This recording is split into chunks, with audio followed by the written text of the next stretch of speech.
I'm recording this intro to my conversation with Holly Toronto, and it's late at night, and I should be going to bed right now, but I got this creative energy, and a big conversation theme in the conversation with Holly was listening to your body and really honoring your body in such a way that your body becomes its own person. Because even the way I'm talking right now, I'm saying the body. I'm saying my body, like my body's an object. And one theme that we talked about is making your body, seeing your body as a person, as a he, a she, they, however. And my body right now is feeling creative. All right. So I am just going on a creative rant right now because some of the lessons and themes that I talked about with Holly, hearing about her story from her Christian purity, rigid background to how she did the whole dieting thing and was on a cruise ship in the middle of nowhere and she couldn't eat anything on vacation. And then how serendipitously she had the intuitive eating book on the cruise with her and how her life pivoted from there. She's been through it all. She speaks with such authority and passion that I know after listening, you too will be up at 12:30 or whatever time it is where you're listening, and you will have a creative energy going through your relational body, your body that is a person. And if you listen to the whole episode, you'll know what I mean. So without further ado, let's get into it. Holly Toronto. Everyone, we are talking today with Holly Toronto, and I'm already just laughing with Holly right now about virtual learning and how these interviews can be so good to talk with people. And I'm so excited to talk with Holly. I can tell she's passionate, very passionate about this subject matter. I can tell she knows her stuff. And we also have like a good amount in common, especially around spiritual communities. And so let's just start hearing about Holly's journey, and then we're going to dive into some some questions around BMI, some issues around eating disorders and spiritual communities, and we're just going to see where this conversation takes us. So Holly, thanks so much for coming on. Yeah, Jared, thank you for having me. I'm so excited to be here. And yeah, just a little bit of background around me, or like what I do. I'm a certified master level health coach. I specialize in body image and intuitive eating. And really what that means is I help people take their power back from harmful dieting and beliefs about their body so that they can put their energy towards creating a life that they're proud of and that they enjoy living, versus being on this like constant hamster wheel of trying to make your body smaller. So like that's a little bit of a background about what I do. And the way that I got into this work, there's many different intersecting paths that led me to where I am today. And I'll try to share like the snippets of the heroine's journey. But I love that you mentioned the spiritual communities, Jared, because my upbringing in evangelical Christianity was very formative to my relationship to my body. And, so many different intersecting factors for people as you're listening to this. Like you can consider your racial identity, your gender identity, your ethnicity, your background, where you're from, your religion, your spiritual upbringing. Like all of those actually play a formative role in the creation of our body image, which is our body image is how we are seeing ourselves within the context of society, measuring ourselves, comparing ourselves to other people, and understanding like, where do we fit in, right? So my journey started in evangelical Christianity. I grew up in the 90s and the early 2000s during the height of what's called the purity movement. And so the purity movement, for anybody who's listening, who's familiar with this, you know what I'm talking about. The overarching concept, invitation behind that movement was for teens to save themselves for marriage, meaning no sex before marriage. And if you did do that, if you gave into your desires of your flesh, you were dirty, you were bad, your body was wrong. And so with that, there's also a lot of messages that come up in the Christian faith around not trusting your body's desires, and the flesh is sinful and the heart lies. Yeah. And that was really like the foundation of my relationship to my body from a very young age. And that manifested itself in, my my teens, like going through puberty, those very formative times where we're really starting to understand our sexuality and our relationship to our bodies, that I couldn't trust my body, right?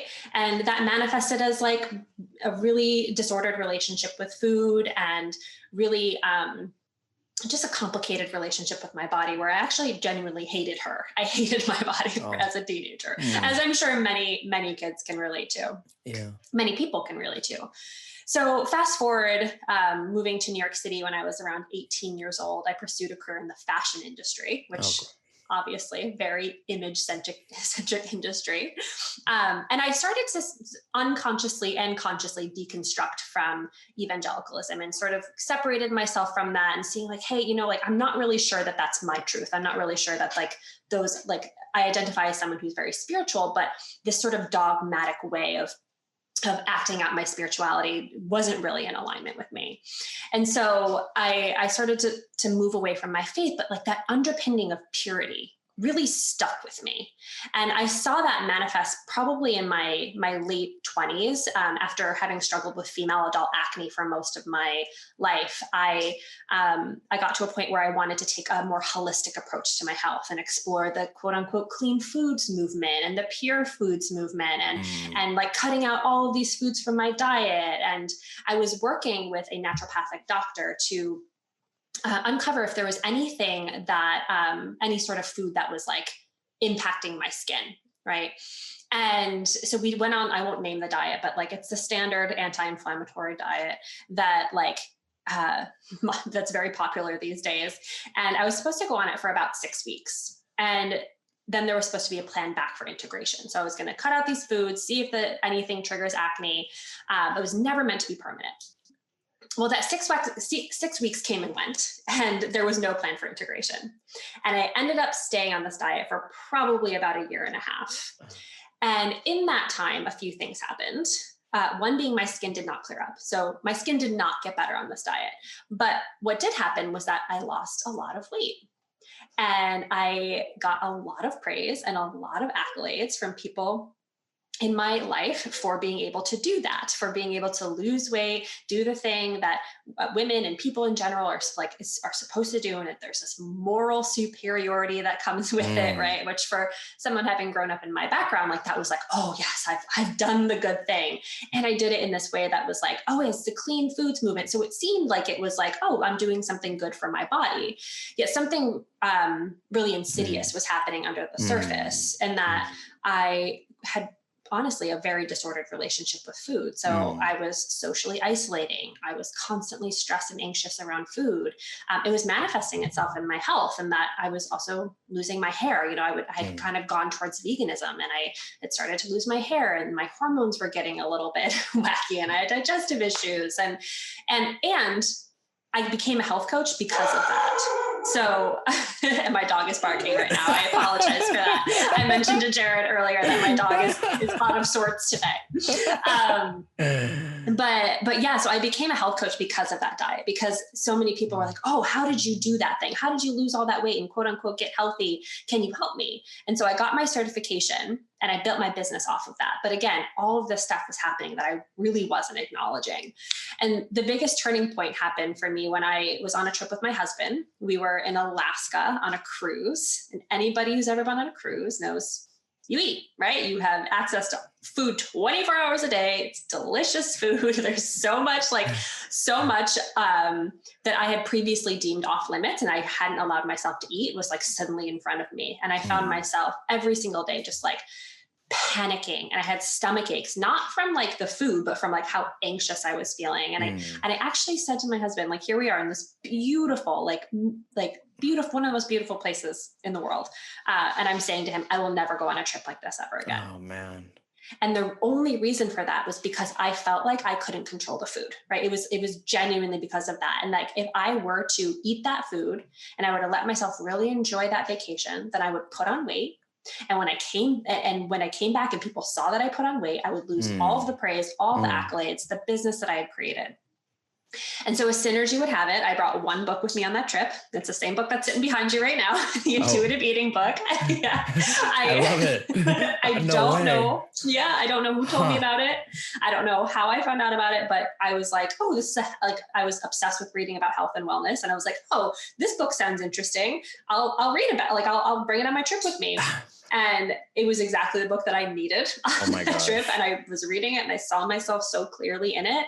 And I came back from that trip and I started to implement those principles in my life. And that work brought me to the work of body image healing and understanding, health and weight are actually not synonymous with one another, and really starting to deconstruct that in myself. And, it took some time, but I got to a place where I ended up completely shifting the focus of my practice to help women and people heal their relationships to their bodies and food. Oh my gosh. Oh my gosh. Thank you so much. Thank you. Thank you. Oh my gosh. I feel so much on like what your experience has been like. And thank you for coming on and sharing that journey. I'm so curious too. One thing that I really relate to is just the fact that a book, how powerful can a book be? Yes. How powerful can a book be? So many books that have like literally changed my life.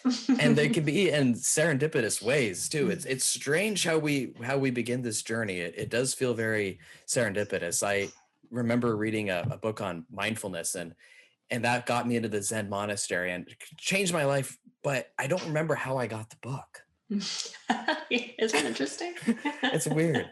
But so I'm really curious. I know that body image is principle 8 of the intuitive eating workbook, and that's become like your focus, right? Yeah.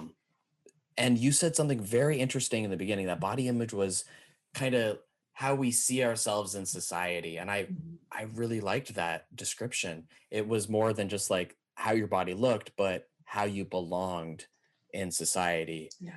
And you're speaking to this right now with the weight accolades. You belonged when you were thin. The fear was that you didn't belong. You lose that belonging. And to shift into this new way, like, I mean, you had invested in a business, you had this background in purity, and this food thing was working for you. Like, to me, it seems to do the 180 seems incredible. Like, what were your first steps in really doing that 180 and doing that 180? Oh yeah. I mean, the first step I would say was like putting myself in the middle of the ocean with like what better way than to take yourself out of your environment, right? Like the environment where you feel like most comfort, and putting yourself in a really uncomfortable situation, like in the middle of the ocean on a cruise ship, around all of these things that had felt really triggering. Like that was the first thing for me. But it came with like a decision in many ways, like a decision to recognize that that health, like my physical health, was not the same as my weight. Like I had to really deconstruct that and like make the decision to pull those apart, because as long as I was going to be pursuing health from this like weight normative, weight loss perspective, I was going to be in a disordered place. Right. So it really started with me doing that work to deconstruct those two as the same thing, which was probably the most challenging piece. I stayed stuck there for a while because there's a lot that goes into that. In our society, thinner bodies are privileged bodies. And I say that knowing that I live in a thin body and I have a lot of privilege when it comes to my body. But it's always seen as like the moral, the right, the good thing to do to lose weight, to be in a smaller body. And I really had to like take that apart and start to like first do that for myself, but then do that for everyone else in the world, right? So like if it was true for me, it had to be true for everyone. And so I had to like work to dismantle fat phobia within myself. So when I saw other people's bodies, when I saw bodies that were larger than mine, and to be like, those are worthy, like that's a worthy body. That is a good body, right? All bodies are good bodies. Same with bodies that are smaller than mine. Like that is a worthy body. That is a good body. and like saying like that, like looking at that body and not saying like, that's an unhealthy body, right? That's a good body. That's a worthy body. I actually have no idea what that person's health status is because you can't tell someone's health by looking at them. But yeah, I would say like that was the first thing, like the decision to separate myself from the fat phobic narrative of that's so dominant in our culture. Yeah. And like, it seems like you were actively, like realizing I think we all carry these judgments that we've picked up culturally, like certain size bodies, bigger bodies, there's these implications of being lazy. And it sounds like you were actively catching those judgments that we can be conditioned with. And you were saying, you know what? No, like that body, I don't know what's going on. Health is not determined by size. I don't know. Everybody's worthy. I love that message. I love it so much. And then when you started challenging that on yourself, how did your behaviors change? Yeah. So my behaviors changed in that I actually started to care for my body. Aww. I know it's very sweet, right? It's like I started to see my body as a person, right? Not an object. And this is something that I learned from another, like I would consider her a spiritual teacher. I don't know if she would consider herself that, but her name is Jamie Lee Finch, and she's an embodiment coach, and she talks about moving from objectification to personification of the body. So we talk about our bodies as its, right? Oh, or it's a vessel, or oh, it's a temple, or oh, it's a machine. But our bodies are none of those things. Our bodies are actual living, breathing human beings, right? And if you think about like moving, when something's when something's an object, it's so much easier to want to manipulate it or hate it or want to change it or shame it, versus if it's something, if it's someone, right? Someone who is a human being, who has emotions, who has feelings, who's worthy and deserving of feeling good and being taken care of. That was like probably one of the biggest shifts for me. And then from that place, I started to approach my health from a weight neutral perspective, meaning I ate in a way that felt intuitive. I eat in a way that feels intuitive and it feels good for me. And there's a vast variety of foods and things that are really pleasurable. And I move my body in ways that feel really good. And I manage my stress and I sleep well and I have nourishing relationships. And I'm focusing on my health from that truly holistic perspective versus like, following this pure food plan, and then that's also like how I teach my clients to care for themselves as well, because that's the ultimate outcome when we shift away from dieting and weight loss and needing to change and manipulate the body to the humanization, the personification of the body that actually leads to even more nourishing self-care. Absolutely. That must have been that shift from the, giving, like, first of all, nourishing your body is such an amazing shift. I remember first learning about compassion and thinking like, treating my body like a car engine, vroom, vroom, vroom, vroom, vroom. Like it's not the best idea. It's just, my car is not, my body is not a car. I remember, and like the way I was treating it was like a computer, or a gas pedal, press forward, press forward, press forward. And this element of compassion, which I'm relating to, it was sort of the bridge, this personification, this compassion. I've never heard of the personification before, and I love it, by the way. Yes, I love it. Yeah. Like shifting that relationship to yourself, where yourself is not an object and you're not demeaning it, but speaking kindly to it. And the biggest shift there too is shifting from it to she. So now I refer to my body as she. And that's what I encourage all of my clients, like she, he, they, right? However you identify, to really move from like this body is like this this something that's separate to like she, he, they. Yeah. It's incredibly powerful. Because embodiment is like really some of the core, like the core of this healing work. Oh yes. The body image is just the gateway. That's what I always say in my work. It's the gateway back to your body, which is living embodied in your body in partnership with her, him, they. You're spot on with that. Absolutely.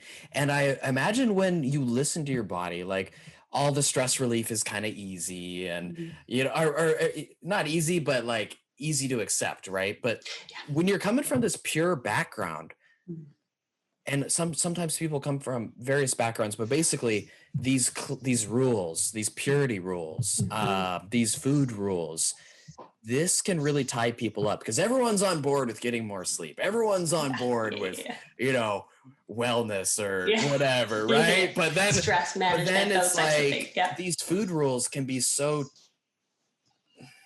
what's the word? They can be so enmeshed. It's just like sticky. That's what I'm getting at. Just like deeply ingrained in us. Yeah. So like food wise, how did you were following this diet for a year and a half.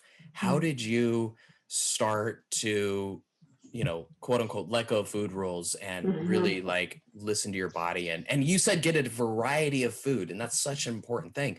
What was that journey like? Yeah, that is, it was a long and winding one, to be honest. Like it was one that I had to like, because you're like, it's so, sometimes we don't even realize the rules that we're carrying around food, right?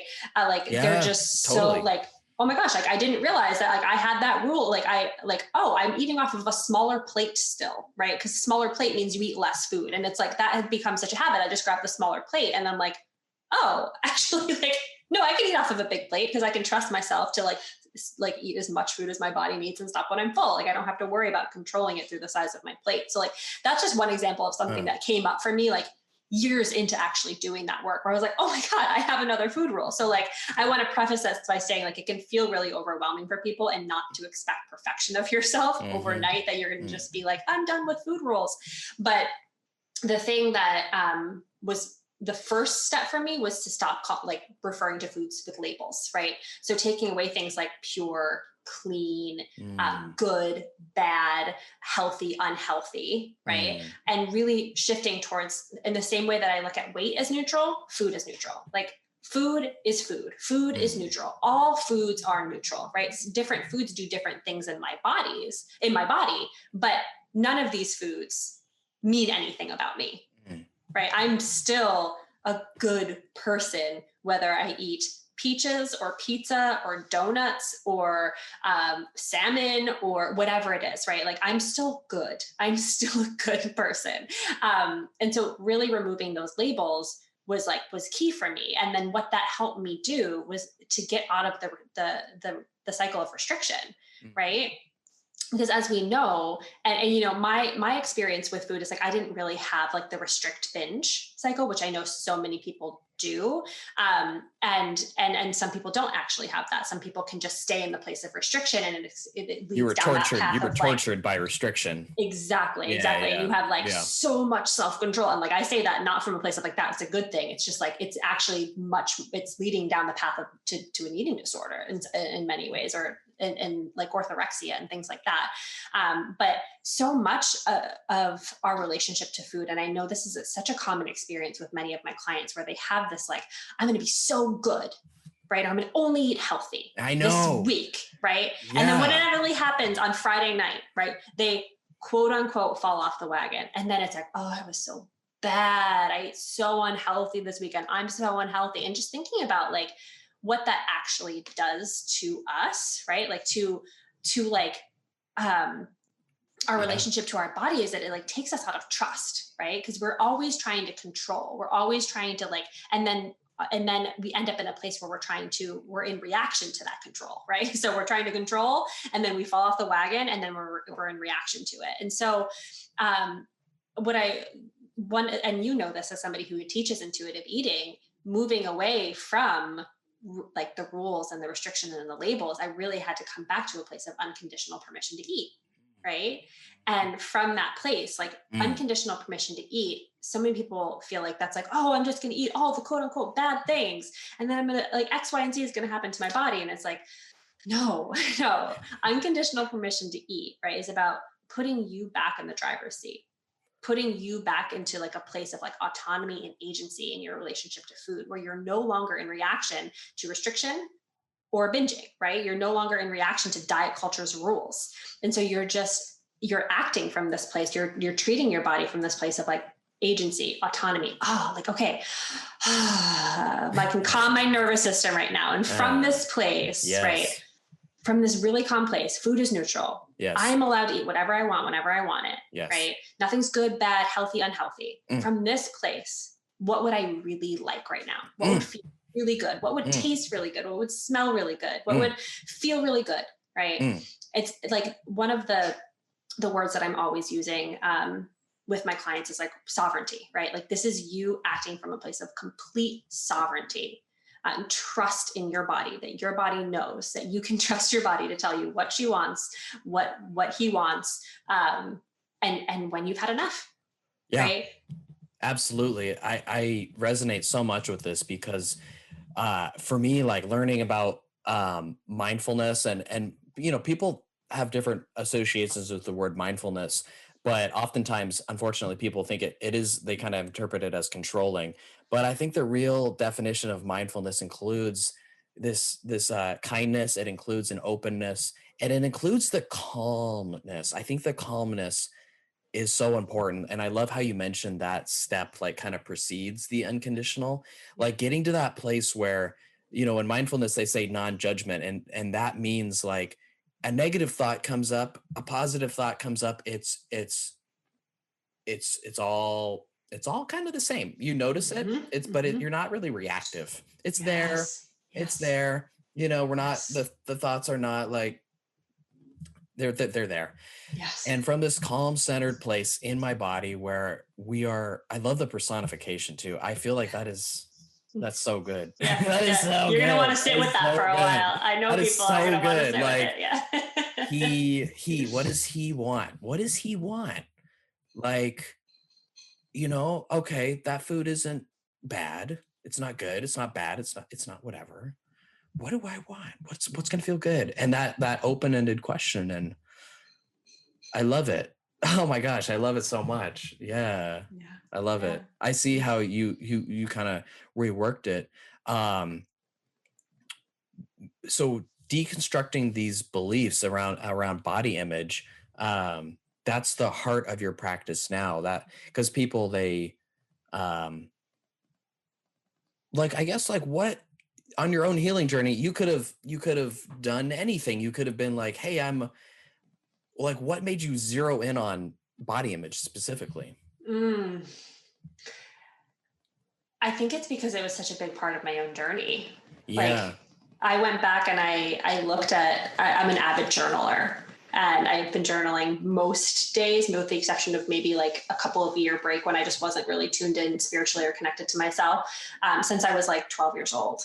And I go back and I revisit those journals, and I see like this poor sweet girl who just like hated her body from like such a young age and never felt free from that. Like it was so enmeshed with like my worth and my confidence and what I would even allow to be possible for myself.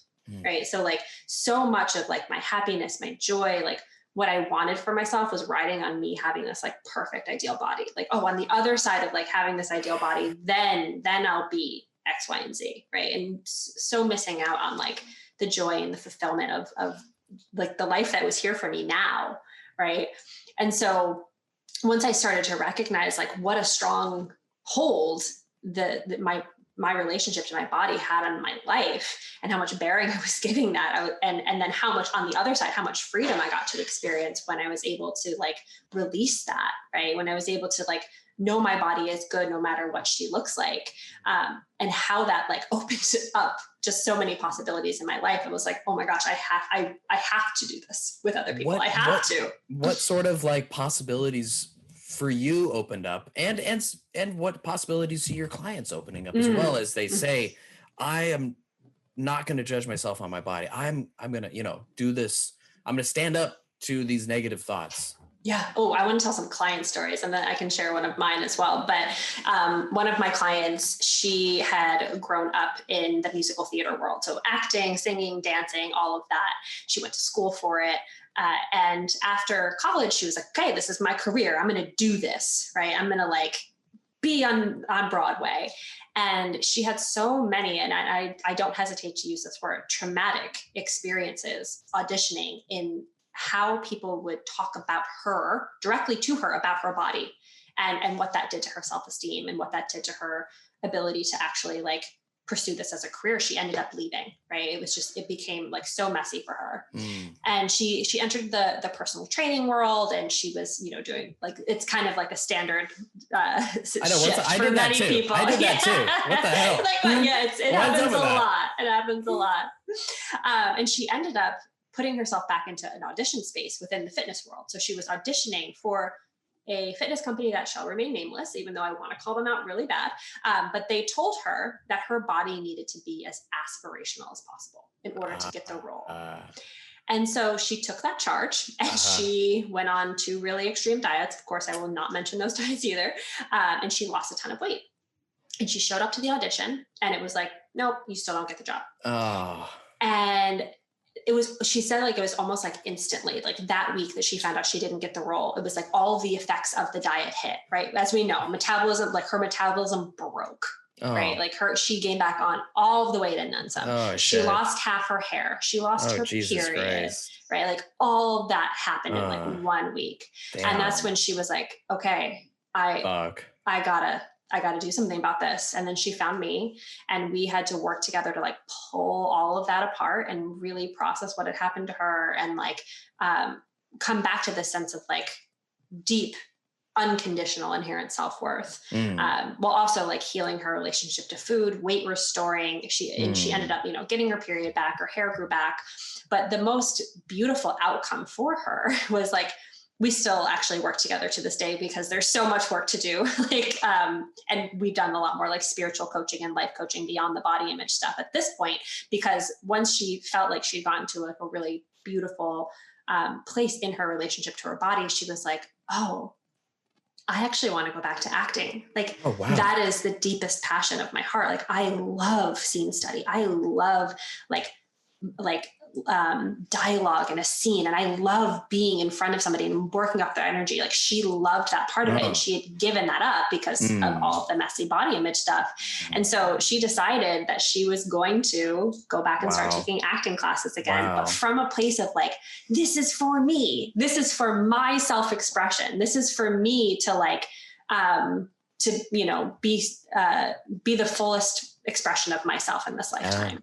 Absolutely. And I mean, there's like story after story of like, that's a really big one, but like even something as simple as like for someone hanging out with your friends. Exactly. Yeah, like wearing the clothes that you want to wear, going on the vacation, like so many things, like feeling confident to like, I had another client who like demanded a promotion for herself, even though she was told that there was no possibility. It's like, that's what this work can really open up in someone's life. It's like when we stop the comparison, when we judgment. Stop the self-hatred.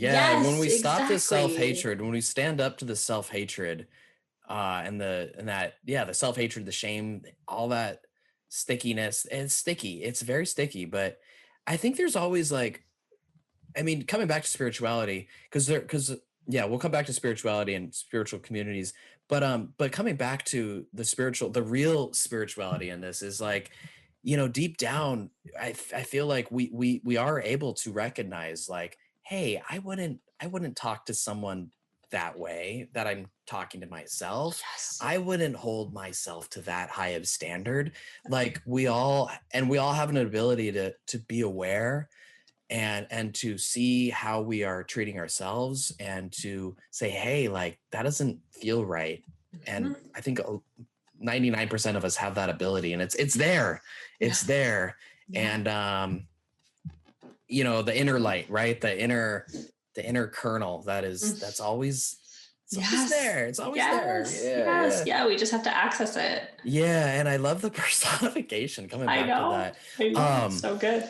But I do think like when you were talking about the personification, like my body's with me, I'm in a relationship with my body has its own person.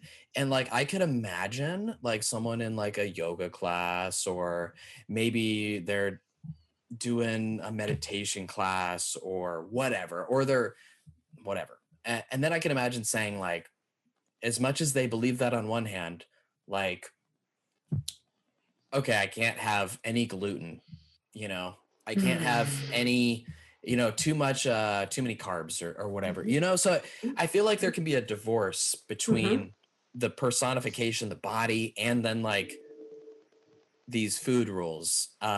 So because you mentioned earlier, there was a lot of, eating disorders in the spiritual community. Can you kind of elaborate on this? Yeah. And as you're saying it, and like I'm drawing this parallel between like the purity culture environment that I grew up in Yes. and how that manifests itself beyond sexuality, right? Like diet culture and purity culture are deeply intertwined with one another. Yeah, Like no. good, bad, pure food, unclean, all of that kind of stuff. Yeah. Like purity culture didn't just affect evangelical Christians, like it impacted everybody. Like it is this expectation that we have of ourselves of perfection and purity, I think is it's like another manifestation of our body image, like of a poor relationship to our body, or like a challenging relationship to our body is like, okay, well, it's like, oh, I can accept my body and I can be loving and compassionate towards my body, but like I still in some ways reject my body or don't trust my body or expect a lot from my body. And so Yes. I see that, and again, like I cannot speak for every single spiritual community, and I'm sure it's not this way. Like these are not, these Yeah. are Good point. generalizations. I want Good to make point. sure Good like point. anything that I Yeah. say right now, like people know that I'm making generalizations and I'm aware of that. But I wonder, right, when we're doing spiritual practice and like connecting ourselves to that which is greater than us, when we're using words like good or bad or pure, unpure. We're Yeah. expecting a lot from ourselves if we are Huh. in some ways rejecting our humanity, right? Mm. If we're more like comfortable kind of being like up and up, like in the ascendant place versus like Yeah. here on planet Earth in our humanity and our messiness, right? Yeah. Uh-huh. Which is like such a big part of like our growth and our path and our journey is to be present with the messy, uncomfortable stuff that can be we don't have to put labels on it, good or bad, but like it's the discomfort, right? It's the human experience. Yeah. And so I think I feel that. when we are putting this massive pressure again on ourselves to have the perfect diet and to only eat clean foods, and I know some people are ethical vegans, but like to only eat like from this like narrow list of foods and to maintain that, I think in many ways that we're rejecting our humanity. We're expecting perfectionism out of ourselves, and perfectionism is very much associated with objectification, in my opinion, because as human beings, we were never meant to be perfect. We were never meant to be like clones of one another, right? Like, or there's no like model for like the ideal human being, right? We're meant to be messy and complex, and we're meant to mess up and learn and grow. And then I just find too that like for myself specifically, and I see this for other people, the disordered eating, right? When we're like cutting out all of these foods, or maybe moving towards a place of orthorexia where there's an unhealthy obsession with healthy eating, we might think that we're doing it from this place of like, oh, I just wanted my body to be this pure, clean temple. But I wonder if we actually look at like how much of that is coming from this place of like, oh, I'm not actually attuned to my inherent goodness. I'm not actually attuned to like my my worth, Desire right? too. Yeah, exactly. Like Yeah. I'm not Yeah. attuned to my desire. I'm attuned to like somebody else's or something else's expectation of me, right? Yeah. Yeah. Yeah. Yeah, yeah, Absolutely. I know it's so, again, coming back to that idea of like treating your body like a machine, I can just relate to that in yoga, like, all right, my body's a temple. Let me, hold my arms up and breathe mindfully for as long as I can. Right. Like, yeah, but really coming from a place of like, what am I, the feeling, like this is tough to stay with the feelings. It really is tough to stay with how your body feels, especially because, the first noble truth of Buddhism, but whatever, I think all religions speak to it, is there's an uncomfortable nature to reality. yeah, And so much of this I feel that these food rules come out of like, okay, let me compartmentalize that uncomfortable, and I'm just gonna do the good stuff, and I'm gonna keep this little container. And what I'm picking up from you, and I love, and I'm is the non-judgment. Like, Mhm. I feel, you know, the Dalai Lama said like non-judgment was like the essence of his religion, or the compassion. I forget, something like that. Yeah. But I feel so much coming from you, like this non-judgment, and Mm. especially in this day and age too. I mean, right? Like left and right, and all Yeah. this stuff. And I'm just struck very deeply by the power of non-judgment, and Mm. like what that actually means, and being able to hold uncomfortable feelings in space, being able to not push away automatic thoughts that come in, you know, like this power of non-judgment is just, I'm just very struck by it right now. Yeah. Yeah. Yeah. And something else that's coming to me too, as you're saying that, is like when I think about spiritual path, right? And I think about, like, for myself specifically in Christianity, like the ultimate goal for me taking certain actions for myself or my body, doing things and not doing things, was so that I would get into this place called heaven, right? Yeah. Yeah. and Uh, and you know, I have deep respect for people who follow that path, and that's a belief that they have, that there's like some alternate reality that they're going to go to after they die. However, for me, when I think about heaven, and the invitation that I think Jesus actually had for us as a spiritual teacher, was to actually bring heaven down to earth. Right. And so instead of taking all of these actions for my body, trying to be perfect, trying to be clean, trying to be pure, so that then I can one day be rewarded with like this paradise in heaven. mm, Right. It's mm, like, how can I actually like live and enjoy and mhm, like be free and liberated and bring heaven to earth here in my body now? mm, And so much of that for me and the clients that I work with is about um, like disconnecting from the rules, from the expectations, from the shoulds, from the labels, right? So that we can be connected deeply to our sovereignty and our truth, and mhm. act and live from that place. And like, honestly too, like as a clinician, I'm always trying to improve my skills. How do you, I really do a good job with the cravings, like the mindful catching cravings, dealing with the guilt and shame afterwards. Mhm. Sometimes with food rules, I get a little caught sometimes. How do you talk with clients? Do you, you know, because some of the times people don't know they have food rules, or they are like kind of in this allergy mindset. No, I'm allergic to it. There's like medical reasons. And there can be this wall that's like, Mhm. I'm struggling with food, but I'm not willing to give up this food rule. Oof. Like, what, any advice you got for me there? Yeah, and you know, it's interesting, like the spectrum of client that I'll work with. Some come in with like an understanding of intuitive eating, and they're like, I am ready. Right? Yeah, Like, yeah, like yeah, take no, me there, totally, take me totally. there. Let's Take me practice home. unconditionally. Exactly. Like exactly. Like I'm gonna go full honeymoon phase of intuitive eating and unconditional permission to eat. And like that's part of their process. The pendulum will do the swing as it's naturally meant to do, because that's what happens. We give ourselves unconditional permission to eat. We might start to enjoy all of the foods that we quote unquote were off limits to us before intuitive eating. And we might find ourselves eating a lot of those foods and maybe getting to a point of like uncomfortably full, but like we stick to the process and we trust, and then eventually our bodies learn to balance themselves out, and there's that trust is built, and it's like, okay, like I know I have access to those foods, like I can eat that whenever I want, right? I don't have to like eat past the point of fullness or the point of discomfort, because I know I have access to that, right? Mm, And that tends, like there's challenges with that client too, but like it's a that's a process. different It's different. situation. Yeah, Yeah, yeah, exactly. yes. For the client that comes in who maybe has a history with allergies or has a lot of blocks around food rules, and there's this belief of like, but I don't want to be unhealthy, right? Yeah, Like yeah, that's what it kind yeah, of comes down yeah. to. Uh-huh. With them, I start very small. Mm, I start very, very small, and I remind them of why they're here, because it's like, okay, has that been working?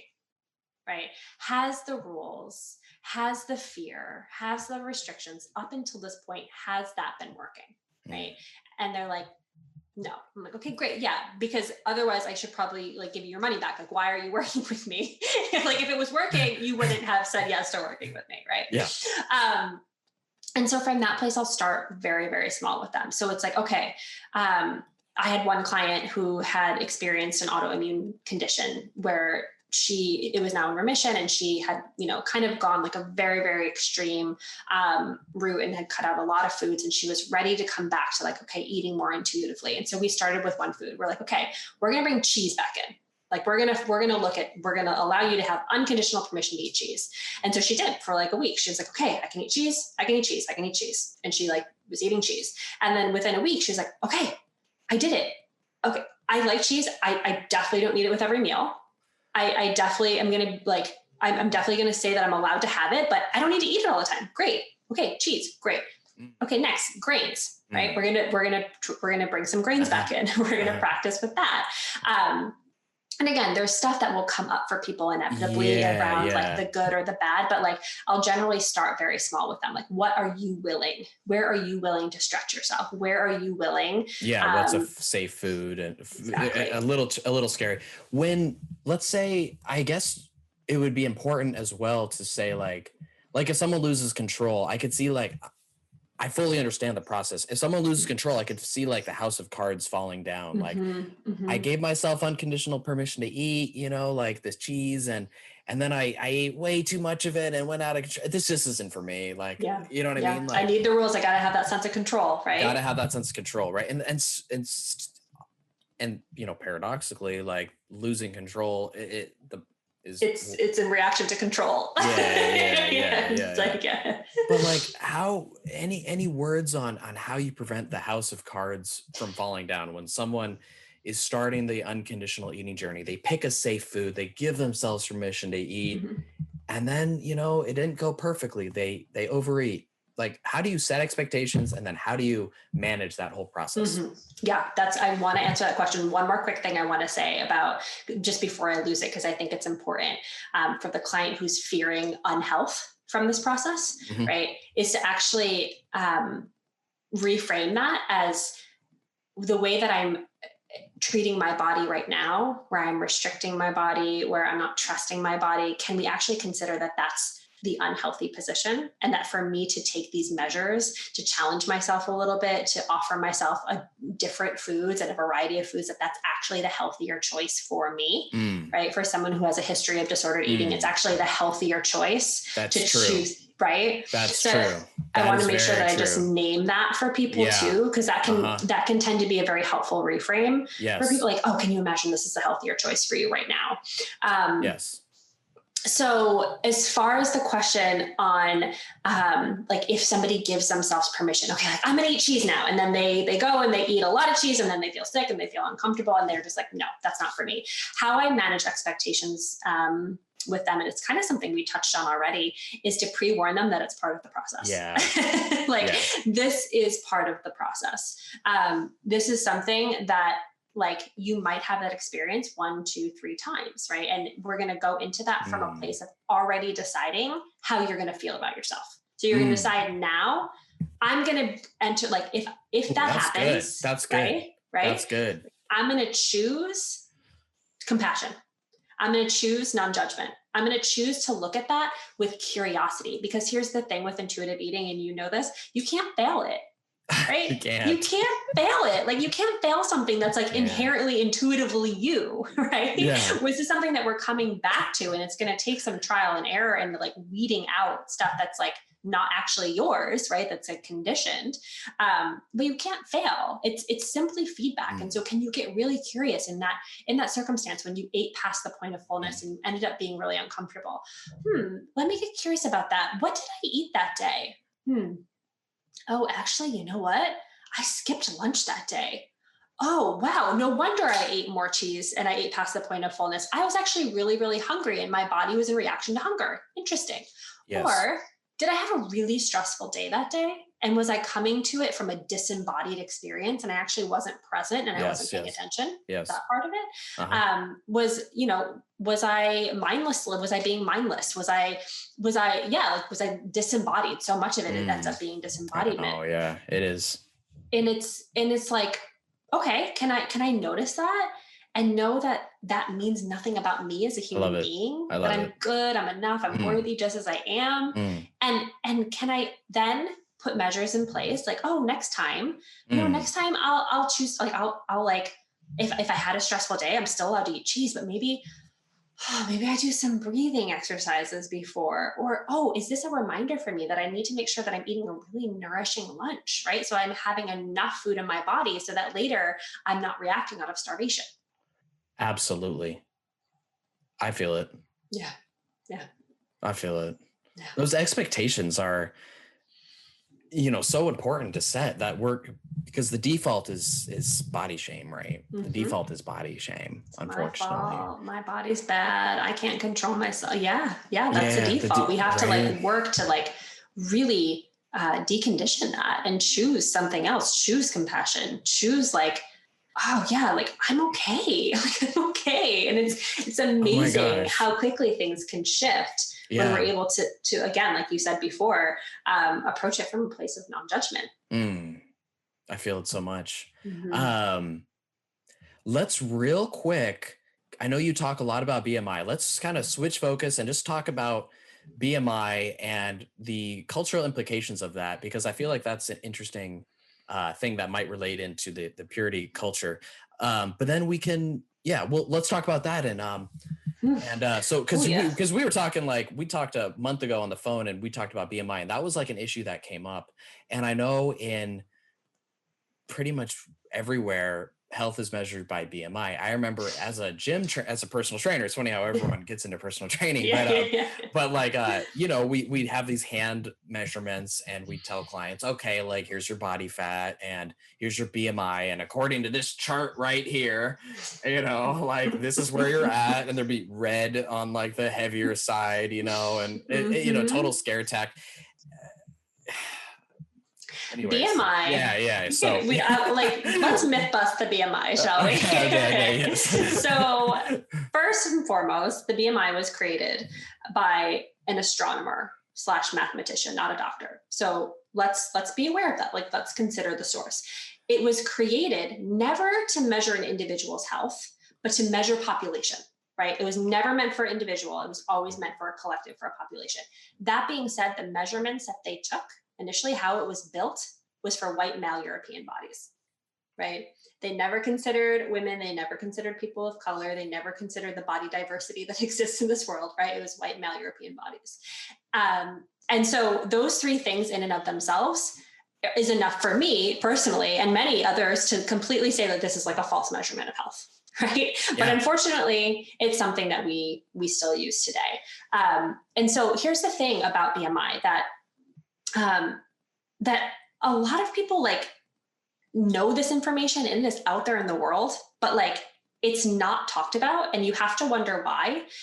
You have to wonder like what's at stake if people were to actually learn this information and know that it's actually true, because much research has been done on the BMI scale, right? And evidence has shown that 2/3 to 3/4 of people who are classified as metabolically quote unquote obese, right, are actually metabolically healthy. They show no signs of elevated blood pressure. They show no that's cholesterol. the key. That's yes, the key. Yes, they don't show like cholesterol, any of those other. They're living in a bigger quote unquote body, but like what we tend to think is that all people living in a body must be suffering from all these blood blah blah blah, all these blood problems, heart problems, blah blah blah. No. But that assumption isn't true. The assumption isn't true, and it's also contributes to the unhealth of that person, right? So studies have actually shown that weight stigma is far worse for someone's health than the weight itself. This is yes. So weight stigma is actually associated or correlated back to, right, high blood pressure, high cholesterol, depression, all of these things, right? So like that's the part of it like we really need to be looking at, right? This is something that oftentimes when someone comments, client, person comment or whatever, they say, okay, well, basically, if I did this, then I wouldn't beat the shit out of myself, and I wouldn't, I would be gain weight basically, or whatever. It'd be bad or unhealthy. But there's a powerful study. I'll link to it to you after. I'll try to put it in the show notes down below. But it's basically that weight shaming, weight stigma is what's causing it. And the funny thing is too, is that so many times I binge comes from the thought that I'm big. right? Like if it was true that a shame thought, like, oh, I'm too big, like so many times a binge comes after that, right? So it just goes to show that when there's body shame, when there's body hatred, like it causes people to give up on themselves. It causes people to isolate. It causes people to do all these things. And it's really the shame that, yeah. So, and conversely to that, right? It's actually been shown, right? When someone is given the opportunity or finds themselves in an accepting environment where the people around them, whether it's their peers or their doctors or whoever it is accepting of them, right? And they have access to like good medical care, and they have access like stigma-free medical care, and they have, like people who genuinely care about them, they tend to take better care of themselves, right? Yeah. Like they tend to like pursue health promoting behaviors regardless of the size of their body, right? Yes. That's the health at every size model, right? By Lindo Bacon and Lucy Aphramore. Like that's that work, right? It's like when we actually approach health from a weight neutral perspective and we eliminate the body shame, right? Yeah. Then people tend to actually take better care of themselves regardless of the size of their bodies. Like, wow, like it's such a revolutionary idea, right? Like just be kind and accepting to people, and like they tend to take better care of themselves. So it's like that's why I'm such a big believer that we have to eliminate the stigma as best as we possibly can. And I'm gonna hear, like, I already know that there's some people that are gonna hear this and be like, nope, can't. BMI's this, and that's bad, and that's unhealthy, and I have to listen to my doctor, and like, you're not a doctor, Holly. And like, you know what? I get it, right? Yeah. I'm a health coach, right? However, what I would say to that is, okay, maybe your doctor is telling you that you need to lose weight, right? What option is that doctor offering you? Your doctor's probably offering you a diet, right? Go on keto, go on paleo, do intermittent fasting, do this, right? You know what the success rate of that prescription is? 2%. Oh, jeez. 2%, right? Diets fail 95 to 98% of the time, right? And so that in and of itself is evidence, okay, this way that we're approaching people's health and well-being is not working, right? Diets fail 95 to 98% of the time. Like, doctors, come on. Like, let's come up with something else here. And I get it. Like, they're like overworked and they see so many patients, but like, come on. Seriously. Like, that's how I feel about it. And so that's where I'm like, okay, you're saying you want to feel healthier. You're saying that this is for your health, but this way, this dieting way, that's not going to work for you. Right. And so can you start to, I would just refer them to read Health at Every Size book and Intuitive Eating and Body Respect, and see like, wow, there's infinite ways to care for myself that have nothing to do with counting another damn calorie. Yeah. I feel it. Holly, I feel your passion. I feel your expertise. Where can people find you online? What are you up to online? Tell us where people can connect with you. Yeah. Well, I love hanging out on Instagram. So that would probably be the best place to find me. You can find me at holly.toronto, and it's Toronto, just like the Canadian city. And if you go to my Instagram, you go to the link in my bio, you'll see that I have a body gratitude meditation. It's something that I'm always helping bring my clients back to, is a sense of appreciation for their body.